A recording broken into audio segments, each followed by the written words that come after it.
नमस्कार, good morning India के इस खास शो में आपका बहुत बहुत स्वागत है। मैं हूं आपके साथ जया कौशिक त्रिवेदी। पंजाब में एक बार फिर से किसानों के पराली जलाने का सिलसिला शुरू हो चुका है। नासा के एक वैज्ञानिक के मुताबिक पिछले 5 दिनों में पराली जलाने की करीब 300 घटनाएं हुई हैं। ज्यादातर मामले अमृतसर और तरन तारण जिले के आसपास के हैं। नासा की सैटेलाइट इमेज के मुताबिक अमृतसर से पराली जलाने का धुआं इंदौर तक पहुंच चुका है। किसानों का कहना है कि पराली के निपटारे के लिए उन्हें सुविधा मुहैया नहीं कराई गई है, जिसके कारण इसे जलाना उनकी मजबूरी है। पराली जलाने के कारण अमृतसर सबसे ज्यादा प्रदूषित शहरों में से टॉप पर बताया जा रहा है। और इस पर ज्यादा जानकारी दे रहे हैं हमारे सहयोगी मोहम्मद गजाली। हर साल हम सुनते हैं कि सुप्रीम कोर्ट की गाइडलाइन फॉलो की जाएगी, सरकार बोनस देगी, फिर मुख्यमंत्री कहते हैं कि प्रधानमंत्री को हमने पत्र लिखा है, केंद्र सरकार कहती है कि राज्य सरकार खुद देखे। और इसी तरह इस साल भी आप अमृतसर के गांव में मैं खड़ा हूं और आप देखिए कि कैसे यहां पर किसान जो हैं वो पराली जला रहे हैं। पराली का मसला हर साल खबरों में भी आता है, सितंबर के और अक्टूबर और नवंबर के महीने में। फिर ये बात होती है कि दिल्ली में प्रदूषण लेवल बढ़ गया, लेकिन क्यों किसान इस साल फिर से पराली जला रहे हैं? कोरोना वायरस की को लेके भी कई एक्सपर्ट्स ने ये बात कही है कि अगर पंजाब में किसान पराली जलाएंगे तो केसेस बढ़ने के चांसेस हैं, क्योंकि लंग रिलेटेड फेफड़े की बीमारी जो है वो बढ़ सकती है, सांस लेने में परेशानी हो सकती है।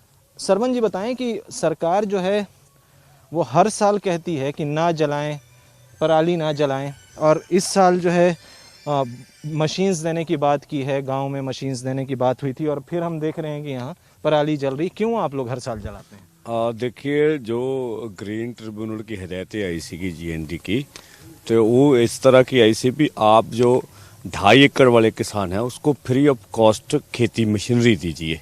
हमें पंजाब सरकार बताए हमें कौन सी मशीनरी, 5 एकड़ वाले को और सस्ती दीजिए, और उसके बाद उससे एकड़ वाले को कुछ पैसे लेके दीजिए। अभी तक हमें कोई खेती मशीनरी अभी तक सरकार ने मुहैया नहीं कराई है। दूसरी बात, जहां अभी जो दौर चल रहा है, एलर्जी वाले मरीज है, पंजाब में बहुत से एलर्जी के मरीज है। किसान कभी भी प्रदूषण करना नहीं चाहता। ये तो हम लोग हर साल सुनते हैं कि आप नहीं करना चाहते हैं और कर भी देते हैं दोबारा फिर। उसका बदल क्या है? देखिए ना, हम उसका बदल क्या, हमारी खेती के तो पहले ही आगे इतना ज़्यादा कर्ज हुआ, हमें अपनी फसल का जो सही दाम वो नहीं मिल रहा, हमारा तो कर्जा भी नहीं मिलता। हम तो कहते हैं हम पराली को आग नहीं लगाते, आप उठा के लीजिए, 10 दिन पड़ी रहती है, सरकार उठाती भी नहीं। हाँ, पराली बेस पे कोई इंडस्ट्री लगा लीजिए, हम उसके ऊपर पराली देने के लिए तैयार है।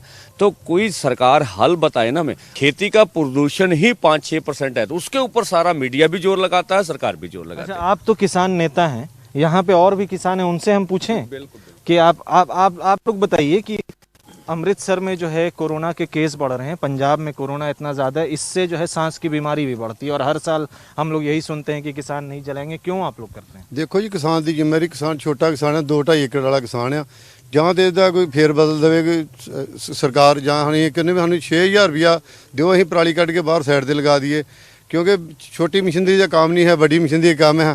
तो ये साढ़े को साढ़े बेवस तो बाहर है। जे दिल्ली में प्रदूषण जा रहा, सब तो पहले सानू प्रदूषण आ रहा, साड़ी मजबूरी है। क्योंकि अच्छा, एक चीज़ ये बताइए कि आप लोग यहाँ गांव में किसी को सरकार की तरफ से कोई मशीन दी गई है? कोई भी यहाँ पे बता सकता है कि किसको सरकार मशीन दी हो? नहीं। हाँ, किसी को मशीन नहीं दी है। अच्छा, पिछले साल या इस साल पराली ना जलाने के लिए कोई मुआवजा मिला हो किसी को? नहीं, कोई मुआवजा नहीं। जो मुआवजा मिले तो फिर किसान का जरूरत नहीं पैंती पराली लाने की, क्योंकि सानू दिल्ली तो पहला प्रदूषण नहीं, प्रदूषण जरी ने साडे बच्चे छोटे, पर साडी मजबूरी है, क्या करिए, साडी मजबूरी है। किसान सरकार इन्होंने 6000 रुपया लेबर दो, पराली कट के बाहर कर दे, ना सरकार को दे रही, सिर्फ एक बयानबाजी दे के किसान का ढिड भर रही है। जो वजह कि ये प्रॉब्लम जो है किसानों के लिए गले की हड्डी बन चुका है। इसके अलावा हमारे पास कोई सलूशन नहीं है। सरकार हमको इस समस्या का कोई सलूशन दे तो हम उधर उस ओर को जाने के लिए भी पूरे अग्रसर हैं। तो सीधी सी बात है, 2-3 खास बातें। पहली बात तो ये कि सुप्रीम कोर्ट ने पिछले साल सरकार को कहा था कि आप 100 रुपए प्रति क्विंटल के हिसाब से बोनस दें। पंजाब ने वो सिस्टम शुरू किया, कुछ किसानों को वो मुआवजा दिया गया, लेकिन फिर फाजिल्का ज़िले में ये पता चला कि किसी ने ऑनलाइन हैकिंग करके अनऑथराइज्ड एक्सेस से उस पोर्टल से कई जो कॉम्पेंसेशन का अमाउंट है उन किसानों को भी दिया गया जिन्होंने चावल उगाया ही नहीं था।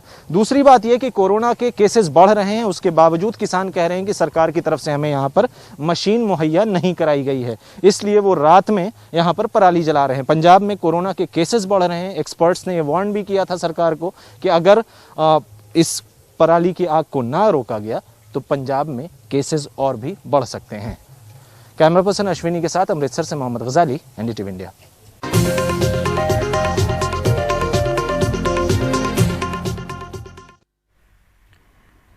कृषि बिलों के विरोध में पंजाब में अब किसान पटरियों पर उतर आए हैं। बिल को वापस लेने की मांग को लेकर राज्य के कई किसान संगठन मिलकर आज से 3 दिन तक रेल रोको आंदोलन कर रहे हैं।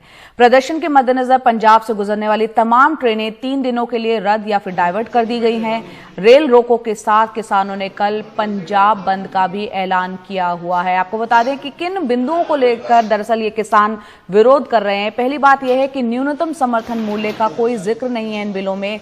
खरीद के पैसे व्यापारी से आने की कोई गारंटी नहीं दी।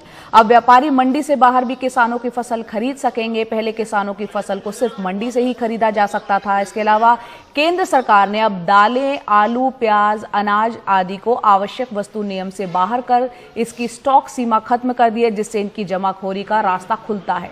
केंद्र सरकार कॉन्ट्रैक्ट फार्मिंग को बढ़ावा देने की नीति पर काम कर रही है।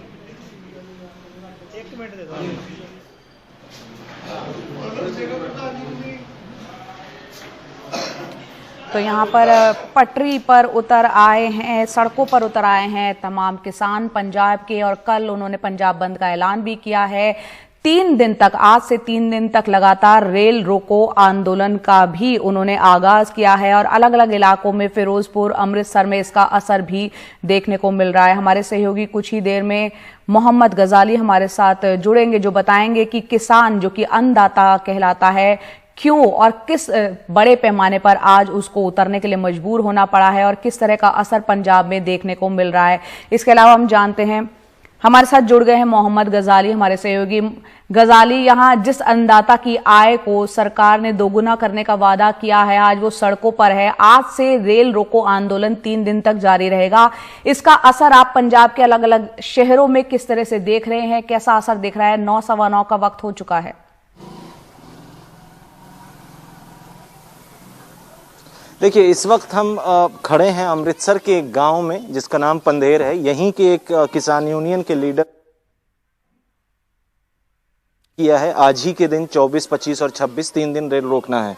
ये रेल रोको पंजाब में सिर्फ 2 जिलों में हो रहा है, अमृतसर और फिरोजपुर में। फिरोजपुर बड़ा डिवीजन है, वहां पर की सारी फिरोजपुर डिवीजन की जितनी भी ट्रेन्स हैं वो कैंसिल कर दी गई हैं, और अभी धीरे धीरे गांव में जो है लोग वो इकट्ठा हो रहे हैं। लोग यहाँ अभी गुरुद्वारा साहब में हैं, यहाँ से जो है वो किसान यूनियन के लोग ने मीटिंग वगैरह की है, और अब धीरे धीरे यहाँ से महिलाएं, बच्चे, पुरुष जितने भी और जिस उम्र के भी लोग हैं वो सारे अब धीरे धीरे यहाँ से रेलवे ट्रैक की तरफ जाएंगे, जो करीब के गांव के, अमृतसर के ही करीब के गांव के पास का रेलवे ट्रैक है, वहां पर जाएंगे और 3 दिनों तक वहां पर बैठेंगे।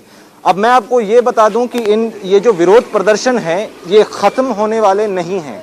ये विरोध प्रदर्शन जो है ये अभी शुरू हुआ है। एक किसान यूनियन जो इस बॉर्डर के इलाके में ज़्यादा एक्टिव है, डोमिनेंट है, तो इनके तरफ से जो है 3 दिनों का कॉल दिया गया है 1 अक्टूबर से, और पूरे पंजाब और हरियाणा में जो आप कह सकते हैं बाकी किसान हैं उन्होंने भी इसको ब्लॉक करने की बात की है।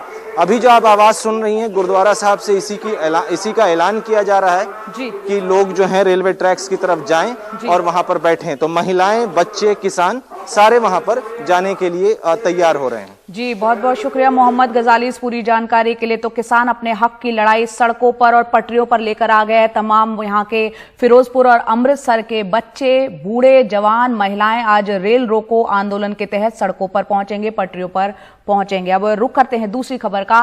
केरल और पंजाब के सांसदों ने किसान बिल के विरोध में संसद में प्रदर्शन किया। ये सांसद धान की फसल लेकर आए थे। केरल के हिबा एडन और गुरजीत सिंह औजाला से बात की हमारे सहयोगी राजीव रंजन ने। इनका कहना है कि हर जगह किसान बिल से परेशान है, किसानों को उनकी फसल के सही दाम, उचित दाम नहीं मिल रहे हैं। केरल के सांसद हैं हिबी एडन और पंजाब के सांसद हैं गुरजीत सिंह औजला, दोनों धान की फसल लेकर आप लोग आए हुए हैं, क्यों? ये पंजाब से हमारे औजला साहब ने लेकर आया है। ये जो मंडी है, जो फसल है, जो मिनिमम सपोर्ट प्राइस है, ये सब कुछ इस बिल से बेकार हो रहा है। कि ये कारण यही है कि मैं यही कहना चाहता हूँ कि अब हालत देख लीजिए। अभी तो बिल यहाँ से पास हुआ है, साइन हो रहे हैं राष्ट्रपति जी के, तो जो व्यापारी है वो आराम से बैठ गए। अब मेरे मंडी में वहाँ 1500 रुपये 1800 रुपये बासमती बिक रही है, जिसका भाव 3500 3000 2800 होता था।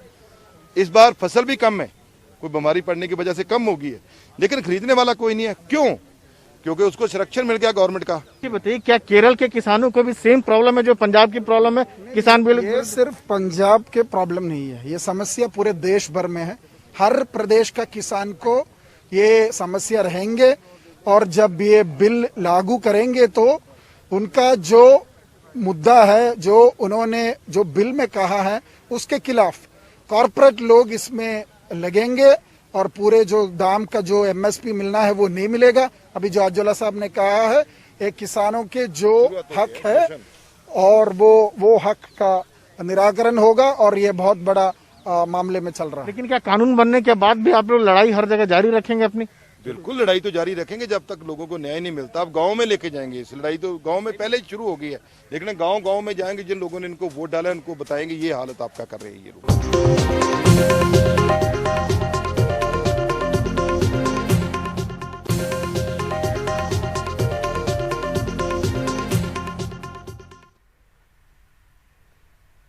कोरोना से संक्रमित केंद्रीय रेल राज्य मंत्री सुरेश अंगाड़ी का निधन हो गया है। दिल्ली के एम्स अस्पताल में उन्होंने आखिरी सांस ली। सुरेश अंगाड़ी कर्नाटक के बेलगावी से सांसद थे। कोरोना से जान गंवाने वाले वो पहले केंद्रीय मंत्री और चौथे सांसद हैं।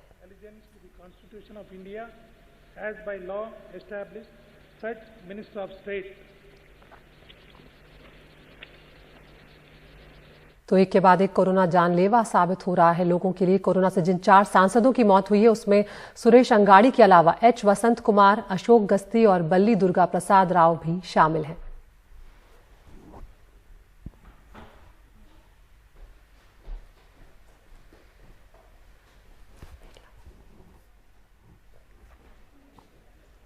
तो सीधे तौर पर अंगाड़ी के साथ काम करने वाले सभी लोग बेहद आहत हैं। रेल मंत्री पीयूष गोयल और बीजेपी अध्यक्ष जेपी नड्डा ने अंगाड़ी के निधन पर दुख जाहिर किया है।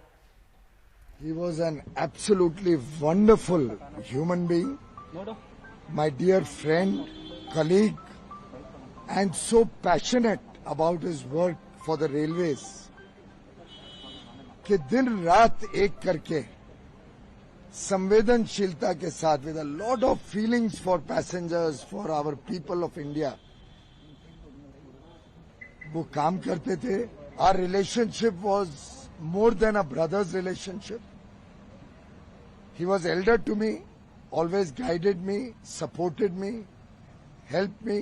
It is a loss for the people of Belgaum, for the people of Karnataka, and for the people of India. बहुत ही दुख का विषय है कि हमारे एक वरिष्ठ साथी श्री अंगाड़ी जी हमको छोड़ करके चले गए। जीवन भर उन्होंने लोगों के लिए कार्य किया, ऐसे वो जनता के नेता थे। कोविड के कारण उनका टेस्ट 11 तारीख को हुआ था और वो पॉजिटिव आया था। तत्पश्चात वो अस्पताल में थे और सुधार भी हुआ। ये जो आकस्मिक अटैक पड़ा जिसके कारण उनकी जीवन लीला समाप्त हुई है, ये हम सब के लिए बहुत ही दुखदायी है। प्रधानमंत्री नरेंद्र मोदी ने कोविड-19 से सबसे ज्यादा प्रभावित 7 राज्यों की तैयारी का जायजा लिया। ये 7 राज्य कोरोना से होने वाले 62% मामलों और 77% मौतों के लिए जिम्मेदार हैं। आंध्र प्रदेश, तमिलनाडु, कर्नाटक, महाराष्ट्र, दिल्ली, पंजाब और उत्तर प्रदेश के मुख्यमंत्रियों के साथ हुई बैठक में 60 सबसे ज्यादा प्रभावित जिलों पर प्रधानमंत्री ने ध्यान देने की बात कही है। सभी राज्यों से यह भी कहा गया कि वो जांच बढ़ाएं और लक्षण वाले सभी आरएटी नेगेटिव मामलों के आरटी-पीसीआर टेस्ट ही करवाएं।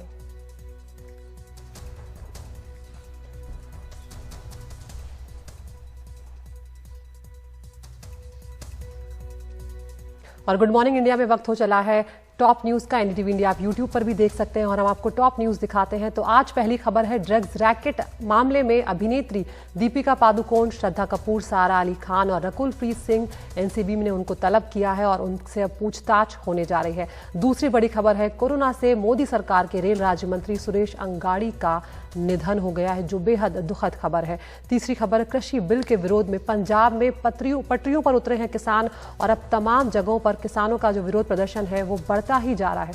चौथी खबर दिल्ली दंगा मामले में क्या कपिल मिश्रा को बचाने में जुटी है दिल्ली पुलिस, क्योंकि अब तक जितनी भी चार्जशीट है उसमें इसी तरह के संकेत मिल रहे हैं जो ये सवाल खड़ा कर रहे हैं। और अगली खबर है टाइम मैगजीन की दुनिया के 100 सबसे असरदार लोगों की लिस्ट में शाहीन बाग की दादी भी शामिल है। तो वो कौन सी खबर है जो आप देखना चाहते हैं इस पोल में शामिल हो और आप हमें जवाब दें। हम कोशिश करेंगे कि उस खबर को विस्तार से आप तक पहुंचाएं।